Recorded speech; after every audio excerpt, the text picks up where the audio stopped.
Looking back now, I should have trusted my gut the moment I saw her barefoot, spinning under string lights at that backyard art party, laughing like the world was made just for her. She wasn't just dancing, she was floating. You'd think the whole night was choreographed just to make her glow. I remember standing there, red Solo cup in hand, thinking, she's like fire, beautiful, warm, wild. And I guess I forgot something important. Fire doesn't care what it burns. Back then, I was 30, not some flashy guy. I ran a logistics company I built from the ground up in Nashville. It wasn't huge, but we were stable. Had about 30 employees and a decent office in an old converted warehouse by the river. I had my own house, a Chevy Silverado that ran like a dream, and a fridge full of cold beer most nights. Life was simple, solid, and mine. I wasn't lonely. I wasn't desperate. I had my people, my routines, my Friday nights watching football, and my Sunday mornings working on the truck. But something about that night hit me different. That party, it wasn't my scene. A lot of half-drunk artists talking about abstract truth and energy flow. But the moment I saw her, I forgot about leaving early. Chloe. She had this honey brown hair that caught the string lights just right, and her eyes were so wide and bright, it felt like she saw through the noise. She wasn't wearing shoes, just this flowy skirt, a paint-stained tank top, and enough confidence to make it all look intentional. She was magnetic, like someone who didn't just live in the moment, but made it. She was talking about Van Gogh when I walked over, how he used color to scream in silence. I made a dumb joke about screaming in traffic instead. She laughed. Not politely, she laughed. Said I was real, which, in her world, was apparently a rare thing. That laugh got me. Still does when I think about it.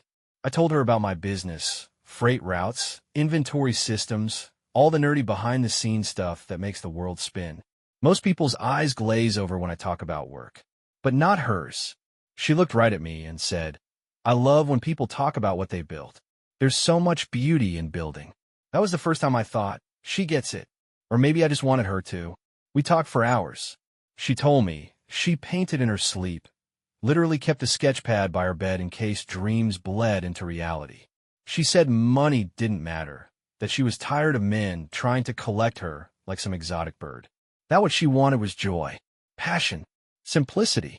She talked about traveling barefoot across Morocco, painting murals in Guatemala, living in a van on the Oregon coast with a stray cat she swore could understand English. It sounded like nonsense, but it was charming nonsense. I couldn't look away. I asked if she wanted a ride home. She said no, but handed me her number anyway, written in Sharpie on a torn piece of paper that smelled like lavender and turpentine. That was the start of something I thought was real. Our first date was cheap tacos and cold beer on my tailgate. She showed up in a sundress, barefoot again, carrying a tiny sketchbook and a whole lot of stories. I never met someone so different, so alive. She kissed me goodnight, like we were already halfway through a love story. Things moved fast. Too fast, maybe.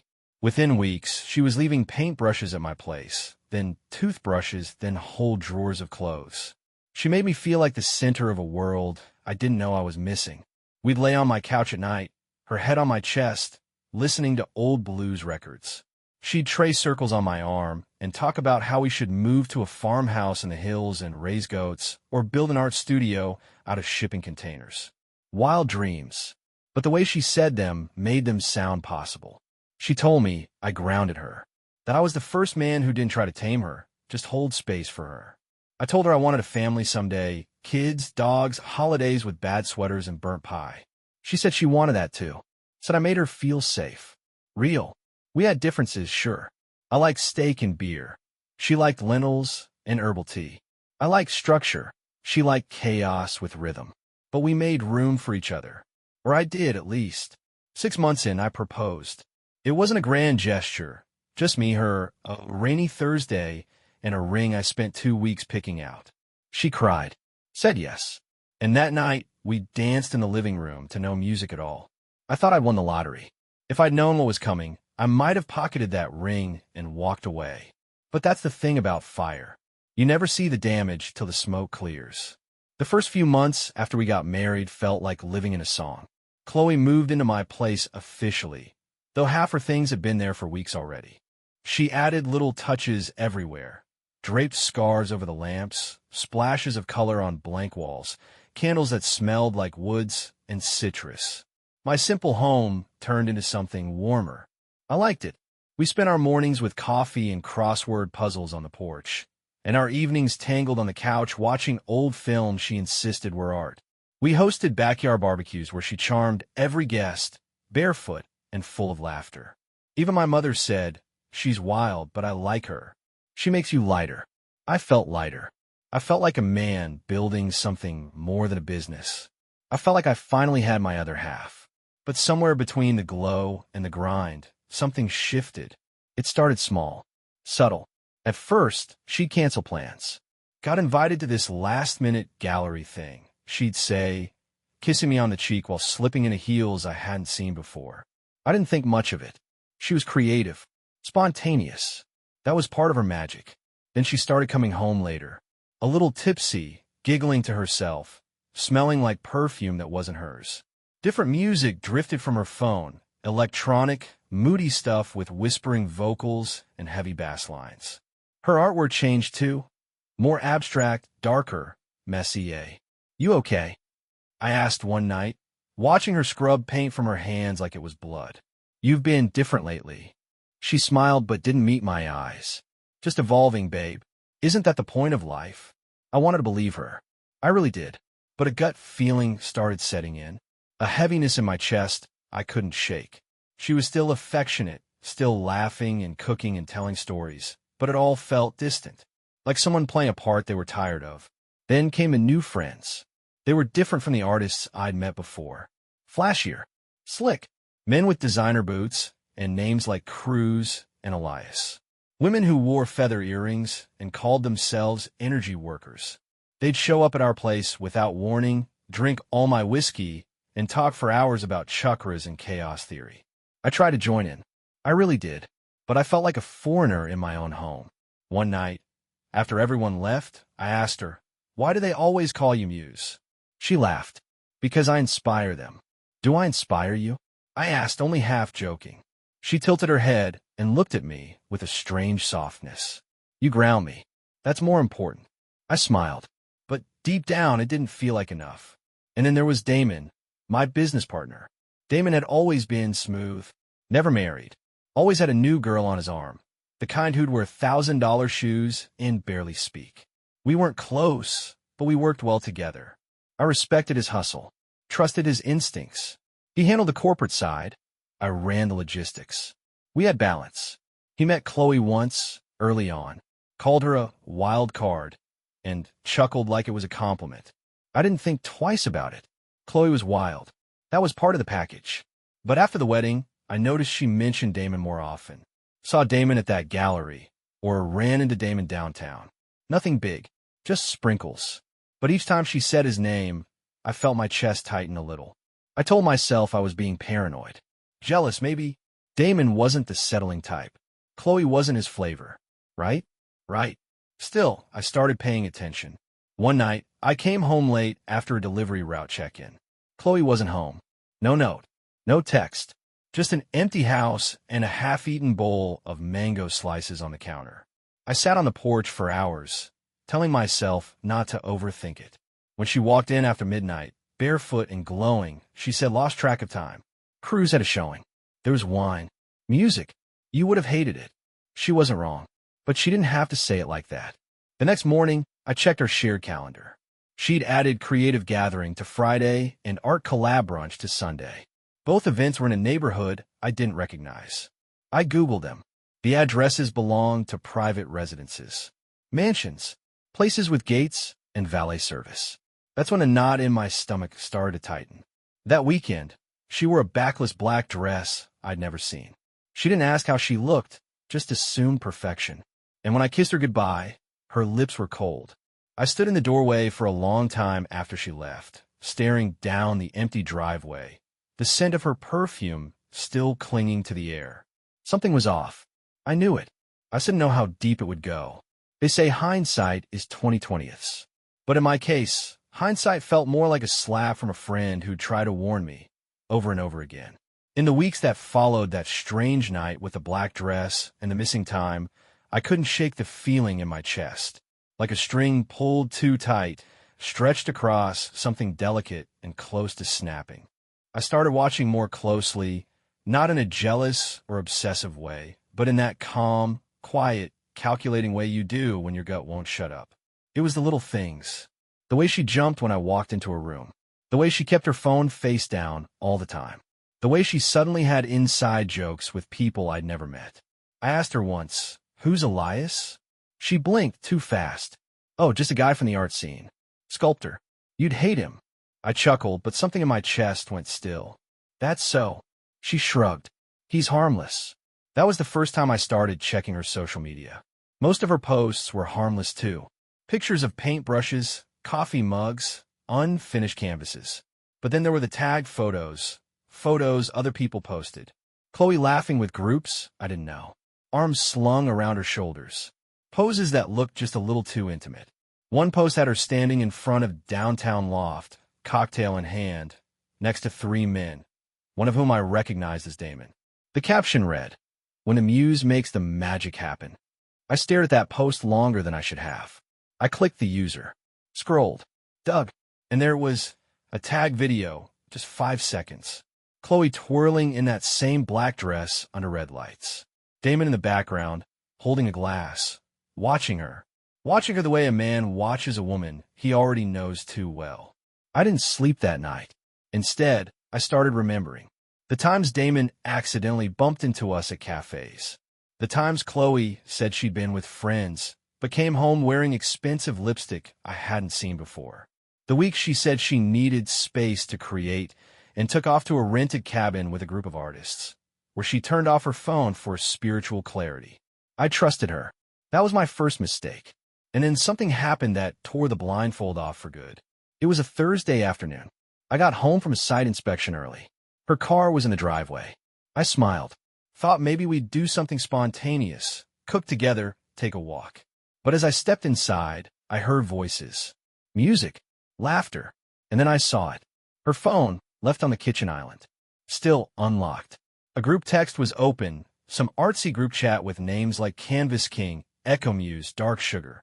Most of it was nonsense. Memes. Weird abstract poetry. But then I saw it. "Canvas King, you looked incredible last night. Still thinking about how you tasted." "Chloe, stop. My husband might check my phone." "But yes, last night was electric." "Dark Sugar, he's lucky to have you. We're just lucky to borrow you." "Chloe, he gave me this life. I'm just living it." I stared at those words for a full minute. He gave me this life. I'm just living it. Like I was some generous donor. A sponsor. A stepping stone. Not a partner. Not a man she claimed to love. I didn't slam the phone. Didn't yell. I just walked out. Got in my truck. Drove. No direction. Just forward. Ended up at the edge of the city, near the river, watching tugboats push water around like they had somewhere better to be. I sat there until dark, my mind doing loops. Then something clicked. The pain twisted into clarity. And with that clarity came resolve. I went home, kissed her on the cheek, said I'd had a long day. She smiled like nothing was wrong. She didn't know I'd seen it all, and I wasn't going to tell her. Not yet. In the days after reading that group text on her phone, something inside me shifted. I went quiet, and that silence scared her more than shouting ever could. I didn't mention the messages. I didn't ask where she'd been. I just observed, kept doing what I always did. Went to work, made coffee in the morning, kissed her on the forehead when she came home late. And I watched. Closely. I started noticing things I should have seen months earlier. New lingerie tags in the trash. Fancy wine bottles with corks already dry. An Uber receipt she forgot to delete. Pickup from our house. Drop off at a penthouse in Hillside Crest. Timestamped 11:48 p.m. on a Tuesday. That same night, she told me she'd fallen asleep at her friend Karina's place. I said nothing. Just nodded. I think that scared her most of all. Damon kept showing up more, too. Not in person, just his name. Text popping up on her phone. Mentions in passing. He became part of the scenery in her life in a way I hadn't approved, hadn't invited.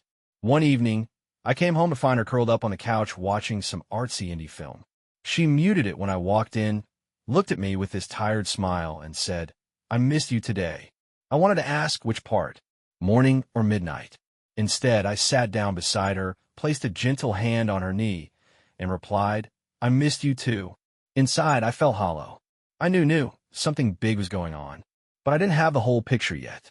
That changed 3 nights later.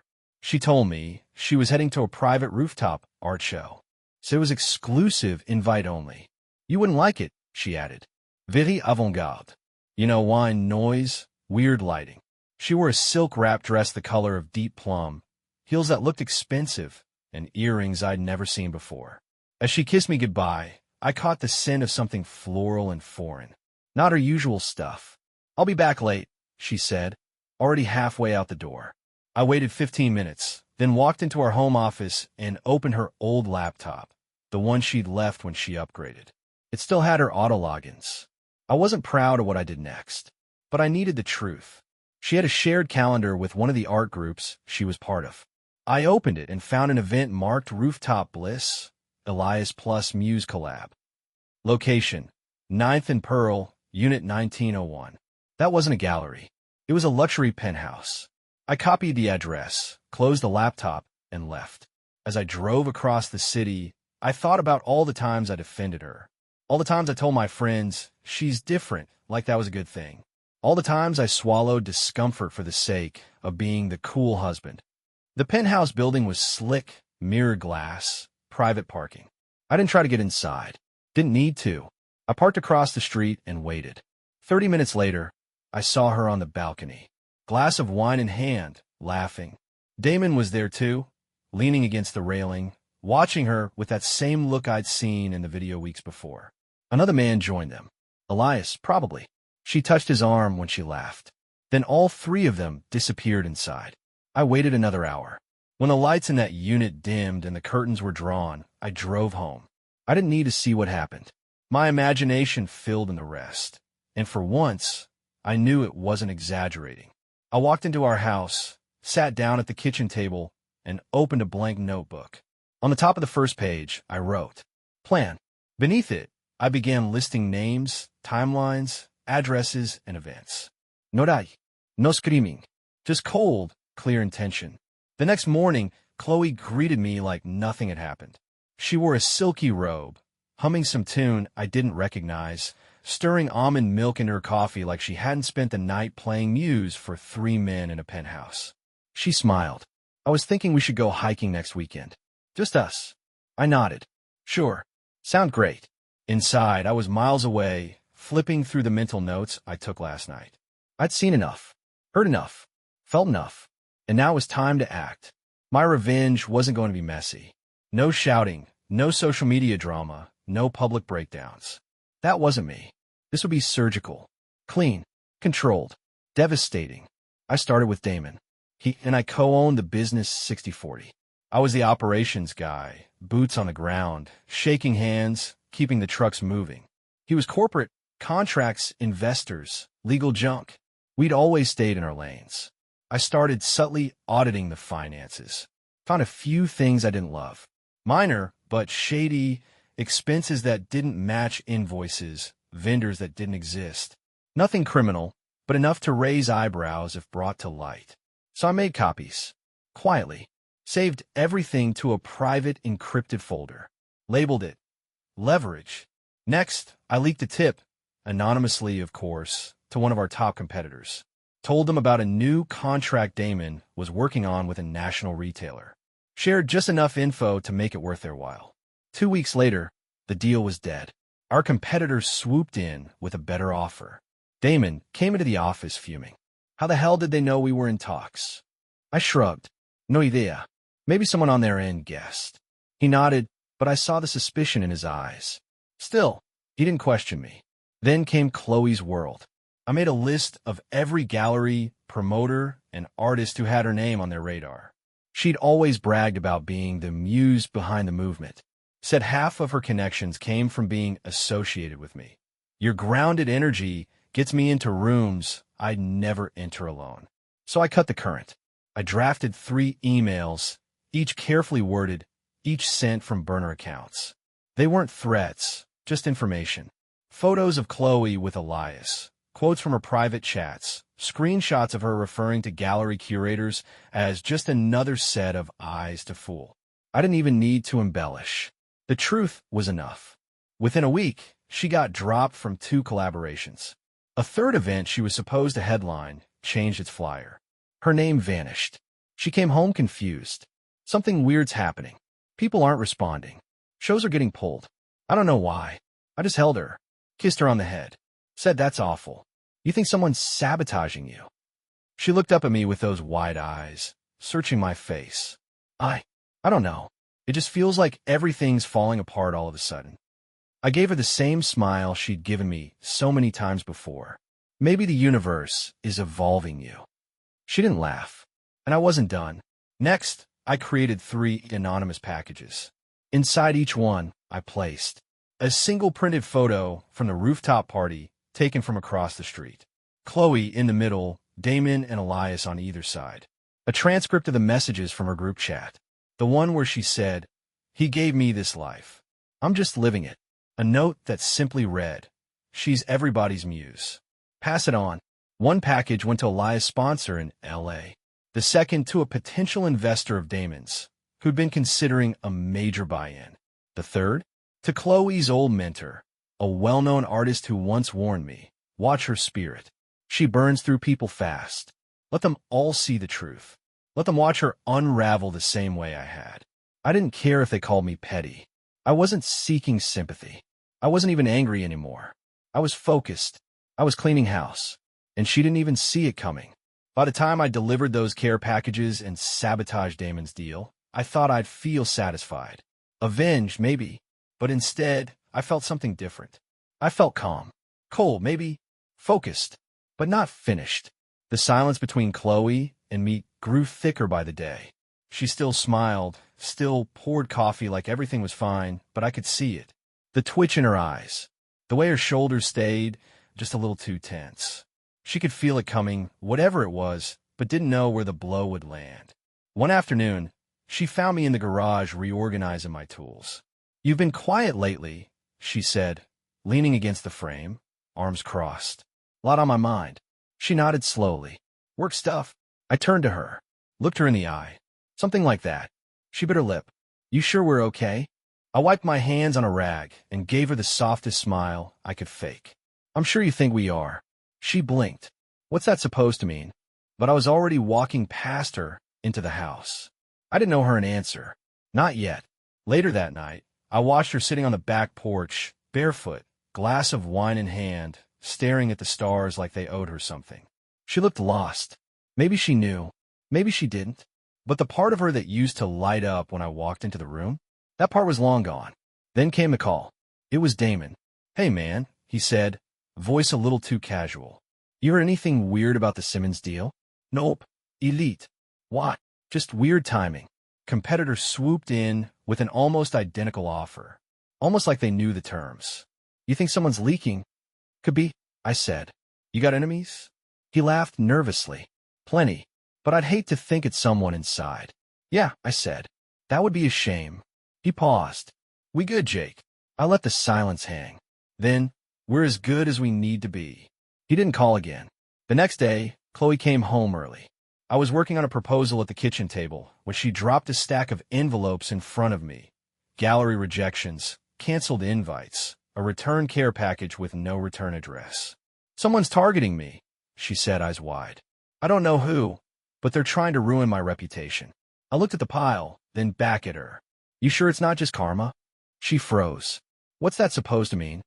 I stood up slowly, walked around the table, and leaned in close. "I know Chloe. I know everything." Her face drained of color. "I've seen the texts. The rooftop. Elias. Damon." She opened her mouth, but I raised a hand. "Don't lie. I've got pictures. I've got messages. Hell, I've even got timestamps." She took a shaky step back. "Jake, it wasn't like that." It was exactly like that. You just didn't think I'd find out." Her lip trembled. "I never meant to hurt you." I nodded slowly. "But you did. Repeatedly. With multiple people. In my house. On my time." Tears welled in her eyes, but I wasn't moved. "You used me. You used my name, my stability, my reputation. And when that got you into the rooms you wanted, you turned me into the guy waiting at home while you played artist with 3 men who don't even respect you enough to stay sober. She tried to speak again, but I cut her off. Don't say sorry. Don't ask for forgiveness. You weren't confused. You weren't drunk. You were deliberate. She collapsed into a chair, head in her hands. I stood there for a moment, just watching. Not out of cruelty, just to witness it. Then I turned and walked out. That night, I slept in the guest room, locked the door, and for the first time in weeks, I slept like a rock. The morning after our confrontation, the house was still. No incense, no humming, no clinking of spoons against mugs. Just silence, so heavy it seemed to soak into the walls. She didn't come to bed the night before. I didn't ask where she slept. I walked into the kitchen to find Chloe sitting at the island, elbows on the counter, face pale and drawn, a mug of cold tea untouched in front of her. She didn't look up at first. When she did, her eyes were bloodshot and her voice was barely a whisper. "You're really leaving?" I didn't answer right away. I set down the folded laundry in my hands, walked over to the counter, and looked her dead in the eyes. "I'm not leaving. I already left the moment you decided this marriage was optional." She flinched. "Jake, don't," I said, sharper than I intended. I took a deep breath, dialed it back. "Don't start spinning it. Not today." She tried again. "I didn't plan for any of this. It just happened." I raised an eyebrow. 3 different guys just happened. Silence. Her lip trembled. "I messed up." "No," I said. "You disrespected me. You used me. You cashed in on the stability I gave you so you could go play pretend in someone else's bed." Over and over again. Tears started falling. I didn't care. I'd seen her fake cry before. This didn't move me anymore. "I thought I loved you," she whispered. "You loved the way I loved you," I corrected. "The way I made you feel grounded. Safe. But you never wanted roots. You wanted a runway." She buried her face in her hands. I stepped over to the table and grabbed a sealed manila envelope I'd placed there earlier. She looked up. "What's that?" "Closure." She opened it slowly, hands trembling. Inside was a USB drive, several printed screenshots, timestamps, photos, and a single quote printed in bold. "Actions have echoes." And beneath that, handwritten, "You can keep the dress from that night. The others already saw you out of it." Her breath caught. The color drained from her face. "I didn't send this to the press," I said. "Didn't post it online. I'm not you. But I made sure the people who mattered saw it. The people you built this muse persona for." "Jake, please. You don't understand how lost I was." "You weren't lost," I said. "You were selfish. And I get it now. You never wanted a husband. You wanted a sponsor." She stood up, staggering slightly. "Where are you going?" I looked around the house one last time. The walls we painted together. The couch where we first fell asleep, wrapped in each other's arms. The kitchen where she once danced barefoot with a paintbrush in one hand and a frying pan in the other. "Away," I said. "Someplace quiet, where the only echoes I hear are my own." Outside, the morning sun was sharp and bright. My Chevy waited at the curb, bags loaded in the back. I walked down the steps without turning back. She didn't follow. She didn't call. That silence told me more than any apology ever could. I drove to a new town, rented a small house near the edge of some woods. Started working again, freelance consulting for startup logistics firms. It wasn't glamorous, but it was honest. It was mine. A month later, Chloe tried to email me. The subject line just read, "Please." I didn't open it. Just drag it straight to trash. Damon tried calling too. Once. I let it ring. Then I blocked the number. I didn't owe either of them a second chance. And for the first time in years, I felt light. Like I'd taken off a heavy coat I didn't know I was wearing. I wasn't broken. I was free. Starting over at 30-something wasn't easy. But it was cleaner than I thought it'd be. The first thing I did after leaving was put the house up for sale. My house. She'd added color to it. Sure, scarves and candles and paintings. But it was mine before her, and I wasn't about to keep sleeping in a place soaked with ghosts. I walked through it one last time after the paperwork went through. Empty walls, faint scent of lavender and turpentine still clinging to the air. In the bedroom, I found one of her hair ties under the dresser. I didn't pick it up. She came by to pack her things before the final handoff. Didn't say much, just moved around like someone being haunted by the echo of her own laughter. She boxed up her designer heels, her imported oils, her brushes and half-finished canvases, stuff that once made her feel untouchable. I watched her load into a beat-up hatchback she had before we met. Full circle. She didn't cry. Not then. But her hand trembled when she turned the key. I heard later she moved back into the same two-bedroom apartment she'd left when she met me. Shared walls, thin ceilings, peeling laminate floors. I don't say that to mock her, just to paint the truth. Word got around, quietly of course. The gallery circuit dropped her. The social scene stopped calling. The men she thought would lift her higher moved on to the next muse with fresher mystery. She fell hard, and I think that's when it finally hit her, what she had and what she lost. A real man, a real life, a foundation she burned for smoke.